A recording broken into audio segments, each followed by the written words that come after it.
বন্ধুসকল আপোনালোকক মোৰ ইউটিউব চেনেললৈ স্বাগতম জনাইছোঁ আৰু মই এতিয়া যাই আছোঁ বকুল ভ্লগছ ইউটিউব চেনেলত। মোক মাতিছে কিবা বোলে ভিডিঅ' বনাই, নাজানো কি ভিডিঅ' বনাই, মই যাই লওঁ, যাই কিনে আপোনালোকক দেখুৱাম। শগুন ফাৰ্মত বোলে কিবা ভিডিঅ' বনাব, যাই কিনে চাই লওঁ। তো আপোনালোককো দেখুৱাই আছোঁ, তো ব'লক আমি যাওঁ।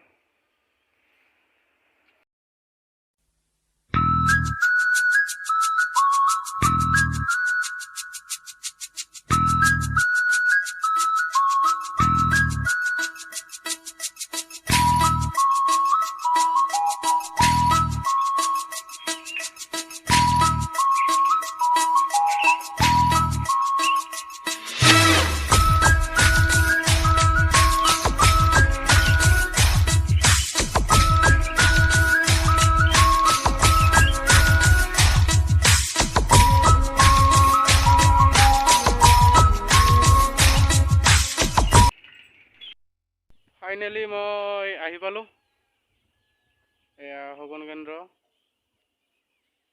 এতিয়া ভিতৰলৈ যাওঁ, চাই লওঁ।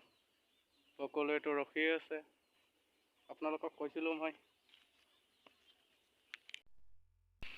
ফাইনেলি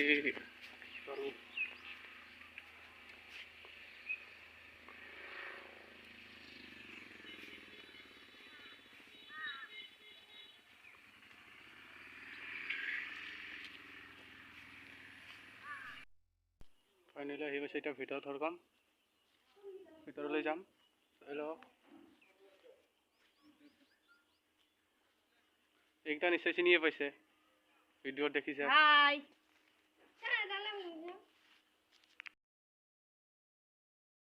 আপুনি মানে ভিডিঅ'টো কিহৰ ওপৰত বনালে?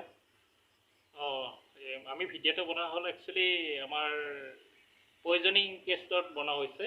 হয়, যাতে কিছুমান ক্ষেত্ৰত এতিয়াও এনেকৈ চলি আছে, শগুনৰ ওপৰত মানে ডাইৰেক্টলি শগুনক দিম বুলি নিদিয়ে।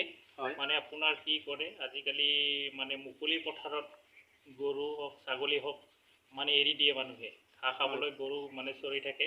এনেকুৱা সময়তে আপোনাৰ কি হয়, গাঁৱৰ টকা কুকুৰ কিছুমান থাকে, কুকুৰে আপোনাৰ কি হয়, গৰুবিলাক কামোৰৰ পিছত একদম কামুৰি মাৰিয়ে পেলায়।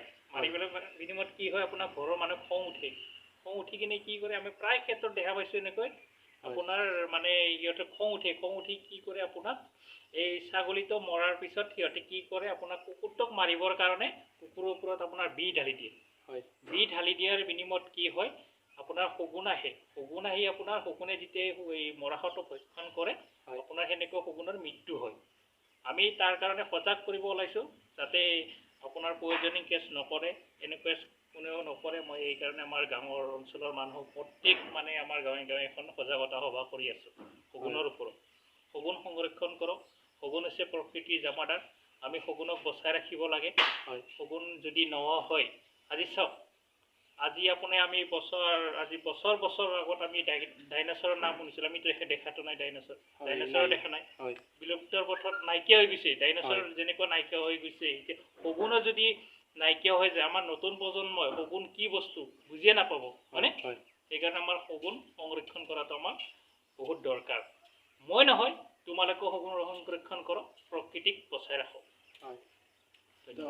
আপোনালোককো ক'লোঁ যে ক'ৰবাত যদি আপোনালোকৰ ঘৰত এনেকুৱা ঘটনা ঘটে, কোনোবাৰ ছাগলী মৰে বা গৰু মৰে, তো বিহ দি কেনে পথাৰৰ মাজত বা যিকোনো মুকলি ঠাইত পেলাই নথ'ব, তো লগালগ পুতি থৈ দিব গাঁত এটা খুন্দি। নিশ্চয়।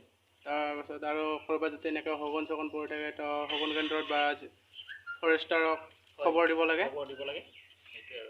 আপোনালোকে যাতে এনেকুৱা কাম নকৰে আৰু ডাঙৰ গছবিলাক কাটিব নালাগে। শগুনে ডাঙৰ গছত বাঁহ লয়, শাল গছত লয়, শিমলু গছত লয়, আমি সকলোকে সংৰক্ষণ কৰিব লাগে। তো দাদা, আপুনি শগুনক কি মাংস খুৱায়? শগুনক আমি ছাগলী মাংস খোৱা হয়। আৰু শগুনে মানে বছৰত কেইটাকৈ কণী দিয়ে? শগুনে বছৰত কণী এটাকৈ দিয়ে, আৰু শগুনে পোৱালিৰ পৰা আপোনাৰ মিশ্ৰতি হোৱালৈ 5 বছৰ বয়স লাগে।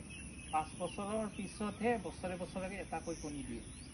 আৰু আপোনালোকে মানে এনেকৈ শগুনকেইটাতো এতিয়া ৰাখি থৈ দিছে, আপোনালোকে শগুনকেইটা এৰিও দিয়ে না ৰাখি থৈ দিয়ে? বৰ্তমান এতিয়া এৰি দিয়া হোৱা নাই। আমাৰ যেতিয়া মানে ছাকচেছফুল হ'ব আমাৰ শগুন মানে 100টা শগুনৰ 100টা শগুন ইয়াত ব্ৰিডিং হ'ব লাগিব। তেতিয়া আমাৰ ছাকচেছ হোৱাৰ পিছতে এৰি দিয়া হ'ব। আৰু মানে শগুনৰ মানে ফেচিলিটিটো কেনেকৈ লোৱা হৈছে মানে? ফেচিলিটিটো মানে শগুনৰ আমাৰ এভেৰী আছে, ডাঙৰ ঘৰ আছে। তাৰ ঘৰত সিহঁতৰ আপোনাৰ মানে 100 ফুট দীঘল আৰু আপোনাৰ হাইটটো হ'ল 20 ফুট। আপোনাৰ সেই ঘৰ আমাৰ তাত নেষ্ট আছে, বাঁহৰ মানে সেই বাঁহ বনাই দিয়া আছে আৰু আপোনাৰ পাৰ্চ আছে বহিবৰ কাৰণে আৰু পানীৰ টাপ আছে। সিহঁতে মানে কোনো অসুবিধা নাই আৰু ইপানৰ পৰা সিপানে উৰিব পাৰে। সেইটো আৰু সুবিধা গোটেই আছে। আৰু আপুনি যে ক'লে মাংসটো ছাগলী মাংস দিয়ে, ছাগলী মাংস ৰেগুলাৰ দিয়ে নে? আমি সপ্তাহত 2 দিনকৈ দিওঁ। সপ্তাহত 2 দিনকৈ দিওঁ। তাৰ কাৰণটো হ'ল আপোনাৰ চাওক, শগুনে আমি সদায়তো ইয়াতে ৰখা নহ'ব, শগুন আমি এৰিয়ে দিব লাগিব। সিহঁতে সদায় ৱৰ্ল্ডত সিহঁতে মৰা জীৱ জন্তু কেতিয়াও নাপায়। ঠিক আছে, গছ গছনি নাইকিয়াই হৈ যায়, পৰিৱেশটো কি হ'ব? সেইকাৰণে আমি সকলোৱে মিলি সকলোৱে সংৰক্ষণ কৰিব লাগে। হয়তো কৈ দিলোঁ কথাবিলাক, আপোনালোকে মানে যাতে এনেকুৱা নকৰে আৰু। তো এই ঘটনাটো মানে হৈ গৈছে। ভাইটি, তোমাৰ চেনেলেদি সকলোকে সজাগ কৰিবা। আৰু তুমি আজি আমাৰ ইয়াতে আহিছে তাৰ বাবে অশেষ ধন্যবাদ জনাইছোঁ।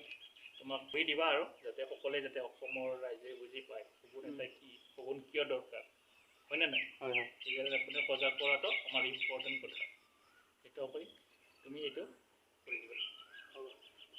তো ভিডিঅ'টো যদি চাই ভাল লাগিছে তো লাইক কৰিব, কমেণ্ট কৰিব, লগতে শ্বেয়াৰ কৰি দিব আৰু বেল আইকনটো বজাই দিব।